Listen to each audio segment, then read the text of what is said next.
Hello dear friends, मैं doctor S M Lama आपका bye वाले गुरुजी चैनल में वेलकम करता हूं।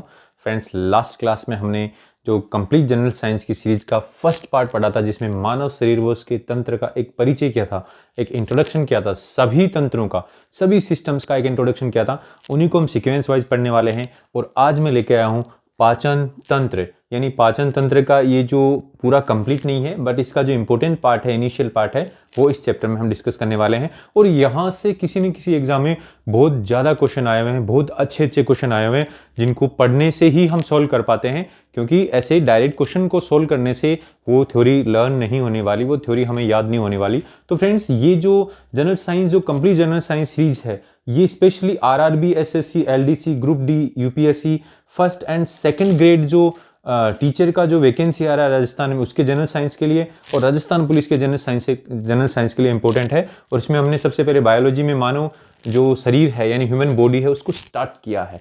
तो आइए स्टार्ट करते हैं। और आज का टॉपिक है पाचन तंत्र, यानी इसके अंदर जैसे फिगर को देखते ही पता चल रहा है, यानी भोजन को पचाने वाला तंत्र। यानी यहाँ पर अपने आप में हम हमारे जो पाचन तंत्र से संबंधित जो स्ट्रक्चर हैं, जो संरचनाएं हैं, उनको पढ़ने वाले हैं। तो इसमें देखते हैं क्या है, ऐसी क्या है पाचन तंत्र के अंदर, ऐसा क्या होता है। तो फ्रेंड्स, हम इस पाचन तंत्र को इस तरीके से हम क्लासिफाई कर सकते हैं। और यहाँ पर ये पाचन तंत्र का एक फिगर दिया हुआ है। तो हम सबसे पहले कह सकते हैं कि हमारा जो पाचन तंत्र है, यानी हमारी बॉडी के अंदर जो पाचन तंत्र है, वो देखिए दो भागों में बटा हुआ है। पहला तो है आहार नाल। आहार नाल का मतलब एलिमेंट्री कैनाल, यानी जो पाचन तंत्र है वो दो पार्ट में बटा हुआ है, एलिमेंट्री कैनाल में, और दूसरा बटा हुआ है पाचक ग्रंथियां, यानी डाइजेस्टिव ग्लैंड्स, जो काफी इंपॉर्टेंट हैं, डाइजेस्टिव ग्लैंड्स। तो इस तरीके से जो पाचन तंत्र है वो टू पार्ट में डिवाइडेड है, यानी हमारा जो डाइजेस्टिव सिस्टम है उसके दो भाग हैं।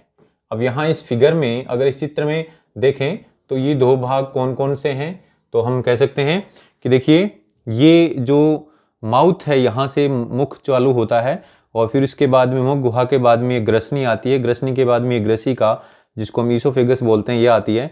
और उसके बाद में ये आमाशय आता है ना, जिसको हम स्टोमक बोलते हैं। और आमाशय फिर छोटी आंत में खुलता है, और छोटी आंत इस तरीके से कुंडलित है, काफ़ी लंबी है, ये कोइल्ड स्टेज में है। और फिर उसके बाद में ये खुलती है बड़ी आंत में, और ये बड़ी आंत भी आप कह सकते हैं काफ़ी बड़ी तो नहीं है, लेकिन लंबाई में तो कम है, लेकिन वैसे बड़ी है। और उसके बाद में आता है मलाशय। तो इस तरीके से ये जो सारे भाग हैं वो कहीं ना कहीं एक नलिकाकार संरचनाएं हैं, है ना, यानी एक कैनाल के फॉर्म में है। कहीं पर ये नैरो हैं, सकड़े हैं, तो कहीं पे चौड़े हैं, काफ़ी खुले हुए हैं। तो इस तरीके से बेटा ये सारे जो पार्ट हैं, इन्हीं को हम बोलेंगे आहार नाल, यानी एलिमेंट्री कैनाल। लेकिन जगह जगह देखिए, यहाँ पर लार ग्रंथियाँ हैं, ठीक है ना, ऐसे ही यहाँ पर यकृत है, ऐसे ही यहाँ पर जो ये आमाशय के नीचे क्या है, यहाँ पर अग्नाशय है, यानी पेनक्रियाज है, ठीक है ना। तो यहाँ पर देखिए यकृत यानी जो लीवर, और अग्नाशय यानी पेनक्रियाज ये हैं, और साथ में ये लार ग्रंथियां हैं जो पाचन का काम करती हैं।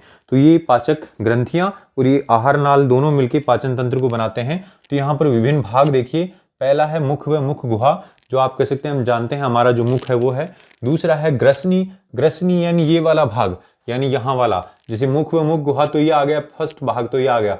ग्रसनी भाग है, ये है जहां पर वायु मार्ग और ये भोजन मार्ग दोनों आमतौर पे खुलते हैं।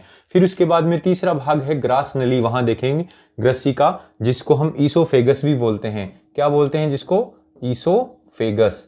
तो फ्रेंड्स, ये जो ईसोफेगस है ये ग्रास नली है, यानी ये देखिए ये कहां पर है, तो हम बोलेंगे ये पूरा का पूरा ये ग्रास नली है, यानी ये ईसोफेगस है। फिर इसके बाद में आता है आमाशय, चौथे नंबर पे। आमाशय यानी स्टोमक, तो स्टोमक जो है वो भोजन की थैली बोलते हैं आमतौर पे इसे, और ये है आमाशय। आमाशय के बाद में आती है छोटी आंत। छोटी आंत मतलब स्मॉल इंटेस्टाइन। छोटी आंत को क्या बोलते हैं? Small intestine. ये नाम ही इसका ऐसा है, बाकी लंबाई इसकी काफी ज्यादा होती है। तो छोटी आंत है, ये वाली है छोटी आंत। क्या है? ये वाला भाग है, तो ये छोटी आंत है। छोटी आंत के तीन भाग होते हैं। शुरू वाला जो भाग ग्रहणी, फिर मध्यांतर और फिर क्षुधांत्र। ग्रहणी को फ्रेंड्स ड्यूडीनम बोलते हैं। क्या बोलते हैं? ड्यूडीनम। और जो मध्यांतर है उसको क्या बोलते हैं? Jejunum, jejunum. एंड देन इसके बाद में लास्ट जो बचा हुआ भाग उसको शेषांत्र या क्षुधांत्र बोलते हैं, और अंग्रेजी में बोलते हैं इसे इलियम। क्या कहते हैं? इलियम। तो फ्रेंड्स, यहाँ पर आपको ये ध्यान रखना है कि ये जो तीनों भाग हैं ग्रहणी के सीक्वेंस वाइज हैं, फर्स्ट भाग, बीच का भाग और लास्ट का भाग, ठीक है ना। फिर यहाँ पर बड़ी आंत चालू होती है, तो ये जो है ये बड़ी आंत है। बड़ी आंत का शुरू वाला जो भाग है ये है, फिर उसके बाद में ये मेन बड़ा भाग है, फिर लास्ट भाग ये है।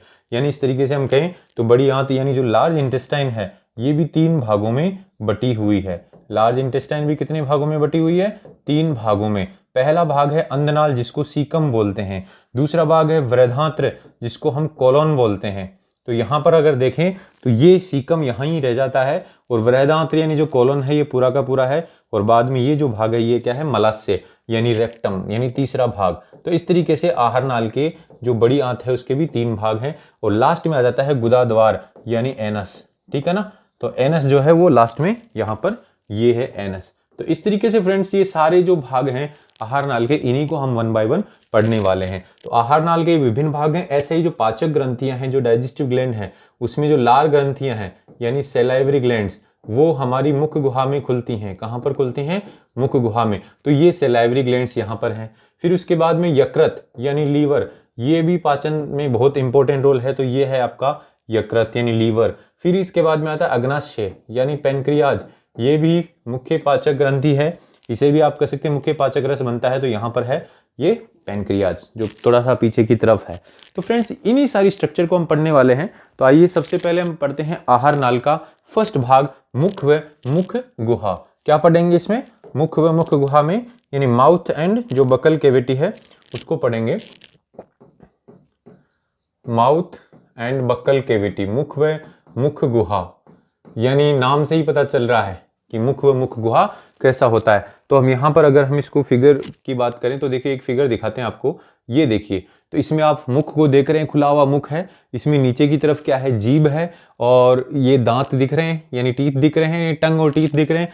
ठीक ऐसे ही यहाँ ऊपर की जो छत दिख रही है उसका लास्ट भाग ऐसे लटका हुआ है जिसको हम ऊला बोलते हैं, इसी को हम अभी पढ़ने वाले हैं। तो यहाँ पर आप देख सकते हैं बेटा कि जो मुख व मुख गुहा है वो क्या है, वो उसको अगर देखते हैं तो सबसे पहले उसकी छत को देखेंगे। तो मुख गुहा की जो छत है उसको बोलते हैं बेटा तालु। क्या बोलते हैं? तालु यानी पैलेट। तो मुख गुहा की जो छत है यानी बकल कैविटी की जो छत है उसको क्या बोलेंगे? तालु बोलेंगे। अब ये तालु भी 2 प्रकार के हैं, कठोर तालु और मुलायम तालु, यानी hard palate and soft palate. ये भी 2 टाइप के हैं, हार्ड और सॉफ्ट पैलेट। तो फ्रेंड्स यहाँ पर ये क्या है, हार्ड और सॉफ्ट पैलेट? तो जब हम हमारी मुख गुहा को ओपन करते हैं, खोलते हैं, तो इसकी जो छत है यानी छत पे देखेंगे तो इसका आगे वाला भाग है वो तो थोड़ा हार्ड है ना, और पीछे वाला भाग थोड़ा सा मुलायम है। तो उस हार्ड भाग को, कठोर भाग को तो कठोर तालु बोलते हैं, और उस पर अंगुली लगा के देखेंगे तो उसमें से अनुप्रस्थ दरारें दिखेंगी, यानी उसमें इस तरीके से दरारें दिखेंगी, यानी ट्रांसवर्स रिजेज होंगी, ऐसे लगा के देख सकते हैं। और ये जो दरारें हैं मांसाहारी जंतुओं में ज्यादा विकसित होती हैं, यानी जो मांस खाते हैं, जो कार्निवोर्स हैं, उनके अंदर ज्यादा होती हैं। तो अनुप्रस्थ दरारें हैं ऐसे अंदर। और फिर जो मुलायम भाग है जो आगे वाला है वो तो आप कह सकते हैं काफी सॉफ्ट है हाथ लगाएंगे तो, लेकिन वो पीछे की तरफ मांसपेशीय संरचना के रूप में लटका हुआ रहता है, और उस मांसपेशीय संरचना को बोलते हैं बेटा कागलक या उवुला। क्या बोलते हैं? वो एक मस्कुलर स्ट्रक्चर के रूप में लटका हुआ है, यानी ये जो लटका हुआ है इसको हम बाहर से मुख को खोलेंगे तो देख सकते हैं, यहाँ पर भी देख सकते हैं। ये देखिए, ये जो स्ट्रक्चर है, ये जो लटकी हुई है, ये पीछे की तरफ है, यानी ऊपरी जो छत है इस फॉर्म में लटकी हुई, और इसको क्या बोलते हैं? उवुला या फिर कागलक बोलते हैं। तो यहाँ पर फ्रेंड्स जो पीछे वाला जो भाग है वो तो है सॉफ्ट पैलेट यानी मुलायम तालु, और जो आगे वाला भाग है ये कठोर तालु है, ठीक है ना। और जीभ है वो नीचे फर्श पे है, जीभ मुख गुहा के फर्श पे है। ऊपरी जो छत है उसको हमने क्या बोल दिया? उसको तालु बोल दिया। तो कठोर और मुलायम तालु का आपको स्पेशली यहाँ पर ध्यान रखना है। अब फ्रेंड्स आगे नेक्स्ट जो भाग है मुख गुहा में वो है तालु के बाद में जीवा। जीवा यानी जीभ यानी टंग। तो जीभ को हम अच्छी तरीके से जानते हैं। जीभ को अगर हम इस फिगर में देखें तो हमने फिगर में अभी देखा था जीभ को, ऐसी देखो ये है जीभ, जीवा ये है ना। काफी हमें पता है मुलायम सी होती है, लेकिन ये मांसपेशीय संरचना है, ये हिल सकती है, ठीक है ना। और हिलती है तो कईयों की तो रुकती भी नहीं है, यानी काफी ज्यादा हिलती है, हमें ज्यादा नहीं लाना, लेकिन ये मांसपेशियों से बनी हुई है इसलिए ये हिलती है। तो बेटा यहाँ पर कैसी मांसपेशियों से बनी हुई है? बोले ऐच्छिक मांसपेशियों से, यानी वॉलंटरी मसल से। किससे बनी हुई है? वॉलंटरी मसल्स से। यानी इसमें किस प्रकार की मसल्स हैं? बोले वॉलंटरी मसल्स हैं, यानी ऐच्छिक मांसपेशियां हमारी इच्छा से ये हिल सकती है। और इसकी सतह पर यानी इसकी सरफेस पे स्वाद कलिकाएं पाई जाती हैं। जीभ की सतह पर क्या पाई जाती हैं? टेस्ट बर्ड्स, यानी स्वाद कलिकाएं, और उनकी वजह से हमें स्वाद महसूस होता है। तो बेटा ये जो स्वाद कलिकाएं देखो जीभ की सतह पे इस तरीके से पाई जाती हैं। यहाँ ये अग्रभाग है, ये क्या है बेटा? जीभ का अग्रभाग यानी आगे वाला पार्ट है। ये जीभ का क्या है बेटा? पश्च भाग है। कौन सा भाग है? पश्च भाग है। तो अग्रभाग से बेटा यहाँ पर सदैव कैसा टेस्ट महसूस होता है? तो बोले ये वाला भाग है, यहाँ पर मीठा स्वाद पता चलता है हमेशा, और जो पश्च भाग है वहां से कड़वा स्वाद पता चलता है। ये आपके लिए काफी इंपॉर्टेंट थिंग है, यानी यहाँ से मीठा और यहाँ से कड़वा। लेकिन जो साइड वाला भाग है ये पार्श्व भाग है ना? ये क्या है? पार्श्व भाग हैं। तो पार्श्व भाग से क्या पता चलता है? बोले पार्श्व भाग से खट्टा व नमकीन का पता चलता है। किस स्वाद का? खट्टा व नमकीन स्वाद का पार्श्व भाग से पता चलता है। तो फ्रेंड्स यहाँ पर यानी जो सॉल्टी और जो श्योर टेस्ट है, सॉल्टी एंड श्योर, खट्टा यानी आप कह सकते हैं श्योर, एंड नमकीन का मतलब सॉल्टी। तो सॉल्टी एंड श्योर है वो यहाँ इस बीच वाले भाग से, पार्श्व भाग से पता चलता है। और अग्र भाग से क्या पता चलता है? स्वीट टेस्ट का पता चलता है। और आप कह सकते हैं पश्च भाग से किसका पता चलता है?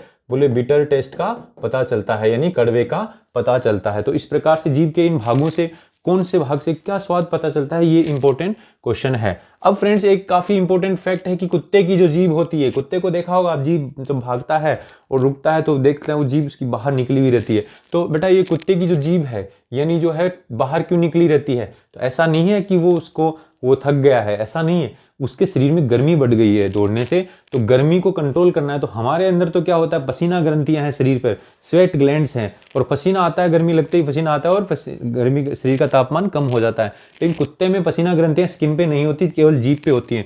तो कुत्ते की जीभ पर क्या होती हैं? पसीना ग्रंथियां यानी स्वेट ग्लैंड्स होती हैं। और स्वेट ग्लैंड्स आपको पता है क्या काम करती हैं? बोले ताप नियमन का कार्य करती हैं, यानी टेम्परेचर रेगुलेशन का। किसका काम करती हैं? बॉडी टेम्परेचर को रेगुलेट करती हैं, यानी उसको कंट्रोल में करती हैं। तो कुत्ते की जीभ पर क्या पाया जाता है? ये पसीना ग्रंथियां पाई जाती हैं। अब फ्रेंड्स चलते हैं नेक्स्ट जो भाग है मुख गुहा के अंदर, वो है दांत यानी टीथ। तो ह्यूमन के अंदर जो दांत हैं यानी मनुष्य के अंदर जो दांत हैं यानी जो ह्यूमन टीथ हैं, उनके बारे में यहाँ पर हम बता सकते हैं कि वो विषम दंती होते हैं, गर्त दंती होते हैं और द्विबार दंती होते हैं। यानी यहाँ पर अगर हम इसको इन दांतों को अलग अलग बताएं तो विषम दंती का मतलब यह है कि वो आकृति के आधार पर अलग अलग प्रकार के हैं। कैसे हैं? आकृति के आधार पर 4 प्रकार के होते हैं, इसलिए मनुष्य के दांत को क्या बोलते हैं हम? विषम दंती यानी हेटेरोडोंट बोलते हैं। मनुष्य के दांत को क्या बोलते हैं? हेटेरोडोंट। मुख को खोल के देख सकते हैं आप, अलग अलग टाइप के हैं। देखो यहाँ पर भी देख सकते हैं डिजाइन, देखो आगे वाले कुछ ऐसे हैं, साइड वाला ऐसा है, पीछे वाले और भी ज्यादा पीछे वाले ऐसे हैं।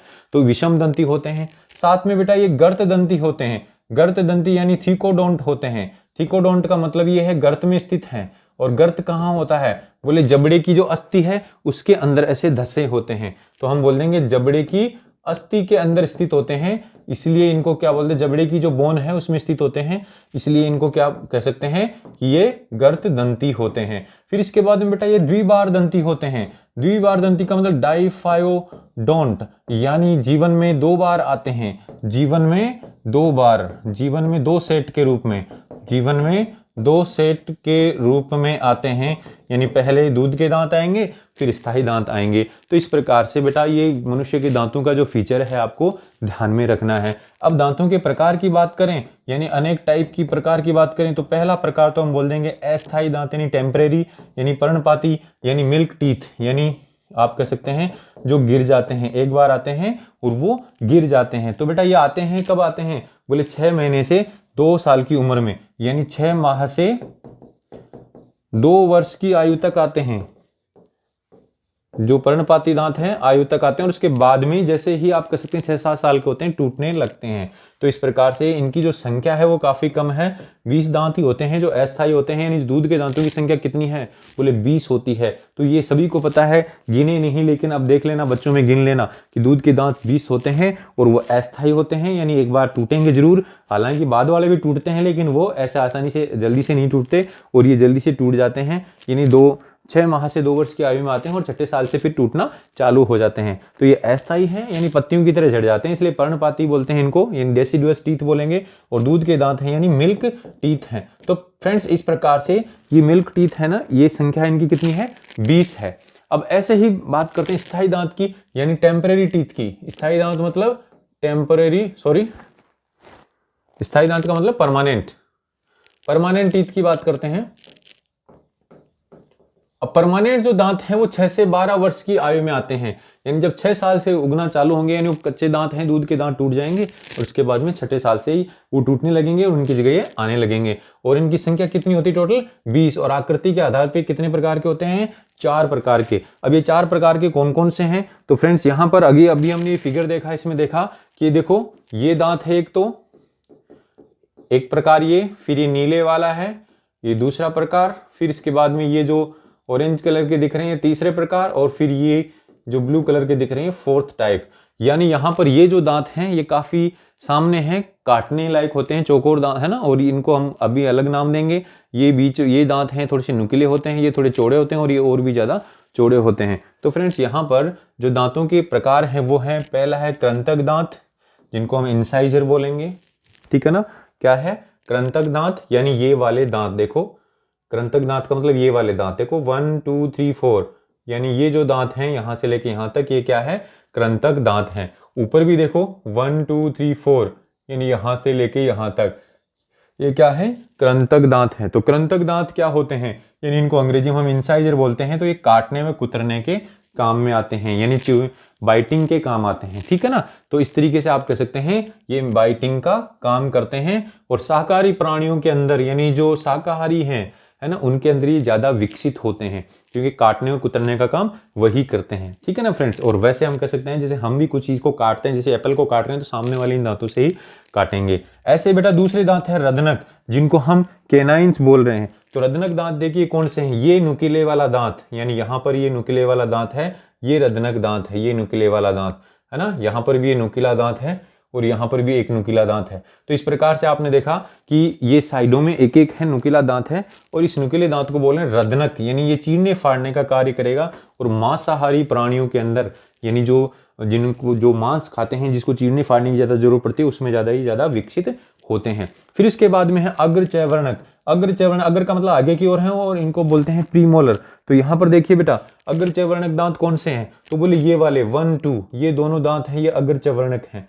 क्या है, इधर भी है 1 2 अग्रचैवर्णक दांत हैं, इनमें शो नहीं हो रहे ढंग से, लेकिन आप कह सकते हैं नीचे वाले जबड़े में ये दिख रहे हैं, तो ये अग्रचैवर्णक दांत हैं। ठीक ऐसे ही बेटा आगे की तरफ देखें तो और दांत हैं जिनको चैवर्णक बोलेंगे, जिन्हें मोलर बोलेंगे। तो ये दांत कौन से हैं, तो बोले आगे वाले जो 3 दांत हैं, ये वाले देखो 1 2 3, ये और थोड़े से और ज्यादा चौड़े हो गए हैं, 1 2 3 है ना। तो इस प्रकार से आपने यहां देखा कि दांत हैं ये 4 टाइप के हो गए, 1st 2nd 3rd and 4th type. अब इनमें अगर हमने देखा कि साहब यहाँ पर जो कृंतक दांत हैं वो काटने कुतरने का काम कर रहे हैं, रदनक दांत चीरने फाड़ने का काम कर रहे हैं, तो ये जो अगर चैवर्णक क्या करेंगे, तो बोले भोजन को चबाने का कार्य करेंगे, चबाने से संबंधित काफी चौड़े हैं, इसलिए जुगाली करने वाले पशुओं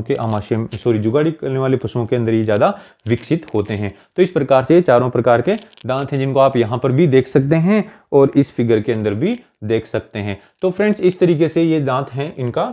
अब संख्या की अगर बात करें तो हम बात करेंगे, अगर यहाँ गिन सकते हैं कि ये जो दांत देखो 4 तो यहाँ पर है, 1 2 3 4, ऐसे 4 ऊपर वाले जबड़े में, तो 4 और 4 कितने हो गए, टोटल 8 हो गए। तो कृंतक दांतों की संख्या कितनी होती है, 8। फिर रदनक की बात करते हैं, रदनक की बात करें तो एक रदनक यहाँ पर, दूसरा यहाँ पर, ऐसे ऊपरी जबड़े में एक यहाँ पर, एक यहाँ पर, तो टोटल कितने हो गए, 4, यानी 4 होते हैं। कितने होते हैं, 4। तो रदनक कितने हो गए, 4। फिर अगर चैवर्णक दांत की बात करते हैं, अगर चैवर्णक में देखेंगे तो 2 यहाँ पर, 2 यहाँ पर, 2 2 4, ऐसे ऊपरी जबड़े में भी 4 4 और 4 कितने हो गए, 8 हो गए। तो अग्र चैवर्णक कितने हो गए? 8। फिर इसके बाद में चैवर्णक दांत की बात करते हैं। तो चैवर्णक दांत 3 यहाँ पर हैं, 3 इधर होंगे, तो 3 और 3 6, एक जबड़े में 6, ऊपरी जबड़े में भी 6, तो 6 और 6 कितने हो गए? 12, यानी 12 हो गए। तो इस प्रकार से टोटल दांत कितने हो गए? 12 and 8 20, 20 and 4 24, 24 and 8 32 हो गए। तो टोटल दांत कितने हो गए? 32। तो इस प्रकार से फ्रेंड्स ये दांत हैं। अब यहाँ पर कुछ इंपॉर्टेंट स्पेशल नोट है जो कई बार आ जाता है कि हाथी दांत को आपने देखा होगा, हाथी के जो बाहरी दांत हैं, यानी जिनको हम एलिफेंट टस्क बोलते हैं। क्या बोलते हैं उनको? एलिफेंट टस्क, यानी हाथी के बाहरी दांत। तो एलिफेंट के जो टस्क हैं वो क्या हैं? बोले वो ऊपरी जबड़े से निकले हैं, लेकिन ऊपरी जबड़े से कौन से दांत निकले हैं वो? तो बोले कृंतक दांत, यानी इंसाइजर, यानी ये क्या है? इंसाइजर हैं। और इंसाइजर भी कौन से हैं? ऊपरी इंसाइजर दांतों का रूपांतरण है, यानी ऊपरी इंसाइजर जो हैं, ऊपरी जो कृंतक दांत हैं वो क्या है? बाहर निकल जाते हैं।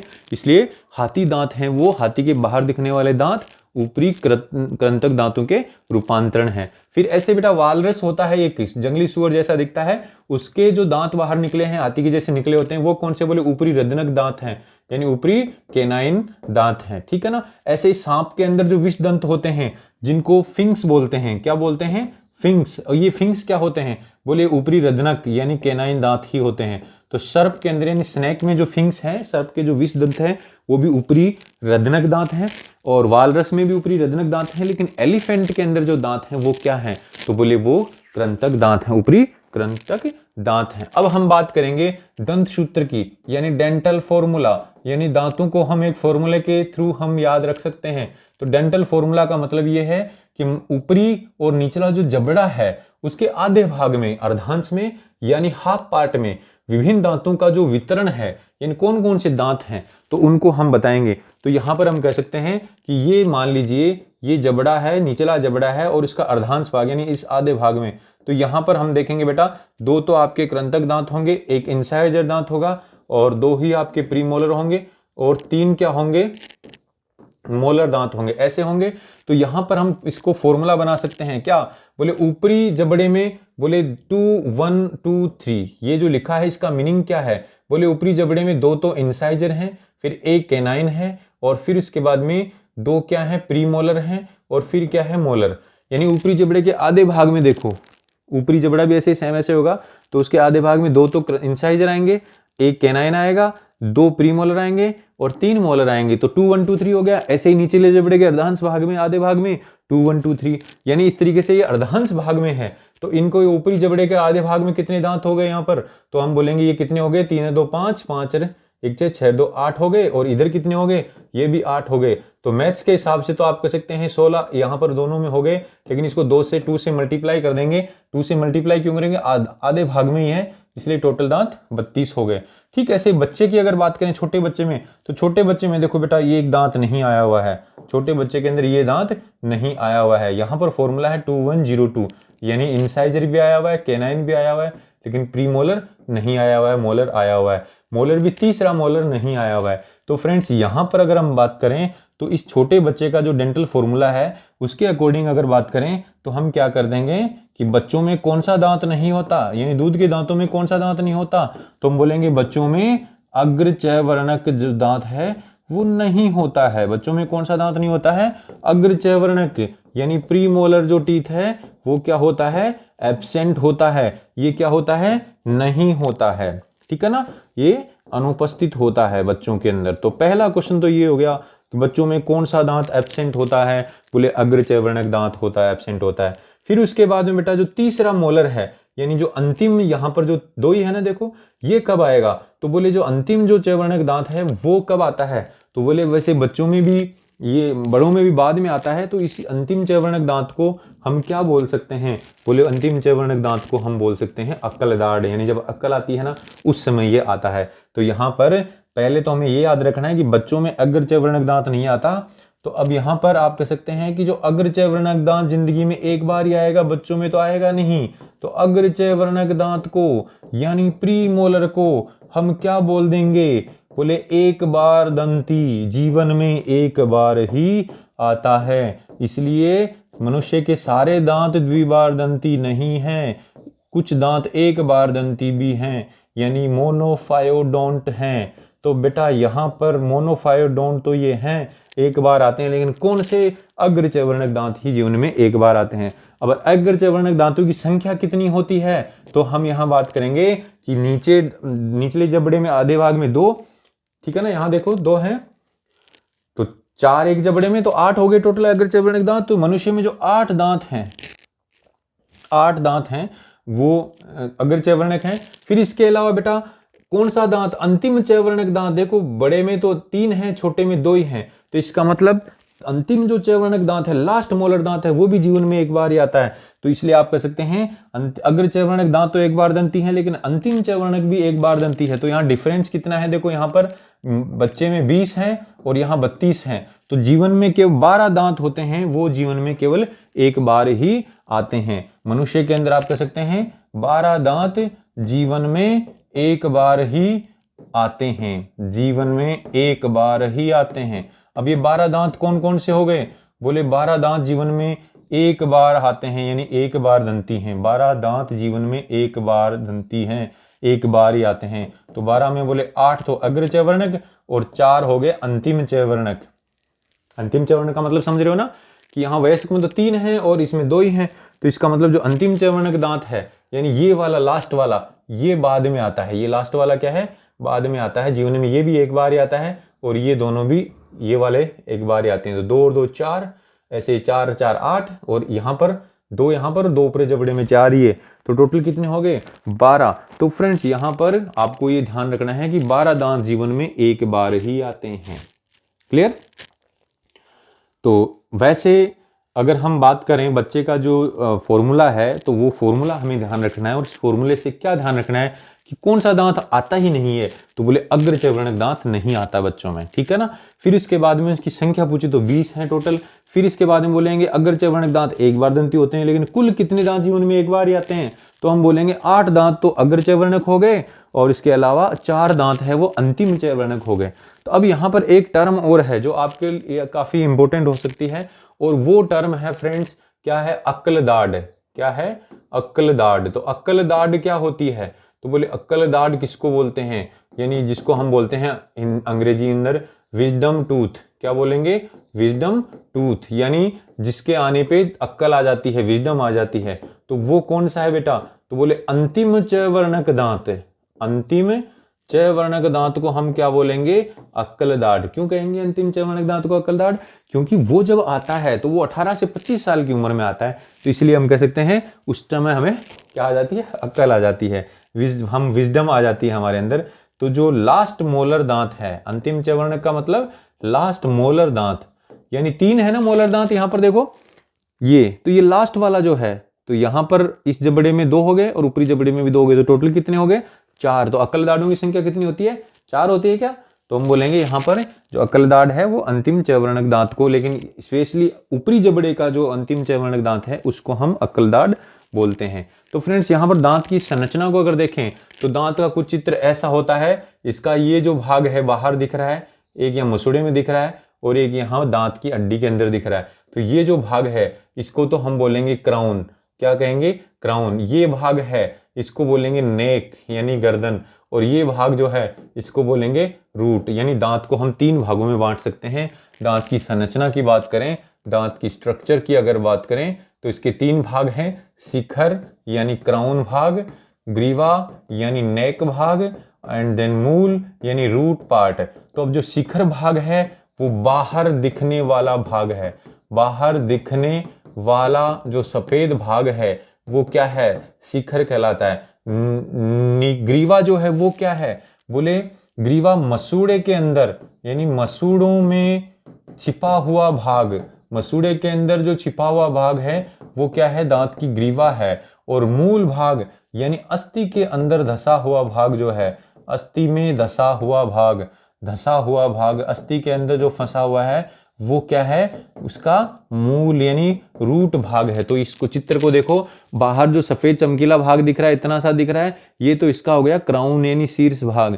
बीच में मसूड़ा जो इधर गुलाबी गुलाबी दिख रहा है, तो मसूड़े में इसका जो धसा हुआ भाग है ये भाग क्या हो गया? इसका ग्रीवा भाग। और ये जो भाग है जो हड्डी के अंदर, इस जबड़े की हड्डी के अंदर स्थित है, ये हो गया इसका रूट यानी मूल भाग, ठीक है ना। तो अब हम बात करेंगे जो बाहर सफेद चमकीला भाग दिख रहा है, देखो ये इतना सा इसे परत के रूप में दिख रहा है, तो हम बात करेंगे बाहरी सफेद चमकीला जो आवरण है उसको हम दंतवल्क या इनेमल बोलते हैं। क्या बोलते हैं? दंतवल्क या इनेमल बोलते हैं। और ये जंतु शरीर का सबसे कठोरतम यानी हार्डेस्ट, सबसे हार्डेस्ट पार्ट है, हार्डेस्ट पदार्थ है, सबसे कठोरतम पदार्थ है।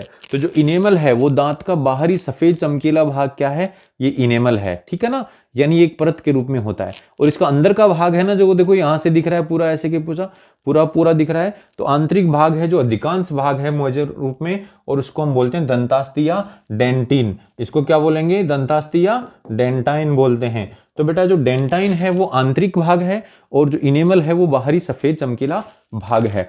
इनेमल सबसे कठोर पदार्थ है, लेकिन डेंटिन और जो आप कह सकते हैं इनेमल है, इन दोनों में जब क्वेश्चन आता है तो आपको ध्यान रखना है, इनेमल तो सबसे कठोरतम पदार्थ है और ये दांत का सफेद चमकीले आवरण का भाग है।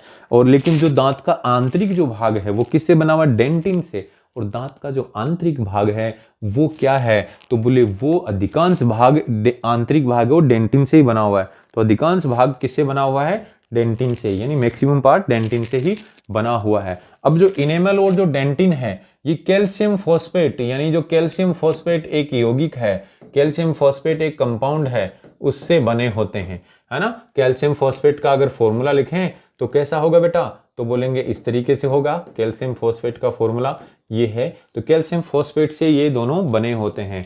अब हमारे दांतों के अंदर जो फ्लोराइड जमा होता है वो ज्यादा तो नुकसान कर जाता है, लेकिन फ्लोरीन की एक पर्याप्त मात्रा होनी जरूरी है, क्योंकि ये क्या करता है? बोले फ्लोरीन दांतों के इनेमल को दृढ़ता यानी हार्डनेस प्रोवाइड करता है, ठीक है ना। इनेमल को क्या प्रोवाइड करता है? हार्डनेस। तो इसलिए कुल मिला के ये भी कई बार जरूरी होता है। फिर इसके बाद में फ्रेंड्स बात करते हैं हमारे मुख गुहा के और अंदर क्या है? बोले लार ग्रंथियां हैं साहब, यानी सैलाइवरी ग्लैंड्स हैं। क्या हैं बेटा? लार ग्रंथियां, सैलाइवरी ग्लैंड्स। और ये मनुष्य में कितनी होती हैं? बोले 3 जोड़ी होती हैं। काफी इंपॉर्टेंट प्रश्न है, 3 जोड़ी, ठीक है ना। और इनके नाम है पैरोटिड, अधोजीवा और अधोहनु। पैरोटिड यानी एक तरीके से ये सबसे बड़ी लार ग्रंथि है। क्या है ये? सबसे बड़ी लार ग्रंथि, लार्जेस्ट सैलाइवरी ग्लैंड, ये सबसे बड़ी है। और आप कह सकते हैं ये यहाँ पर इस जगह होती है, कान के पास में। और अधोजीवा जिसको हम बोलते हैं सबलिंगुअल मतलब जीभ के नीचे होती है। और अधोहनु जिसको हम बोलते हैं सब मैंडिबुलर या फिर सब मैग्जिलरा।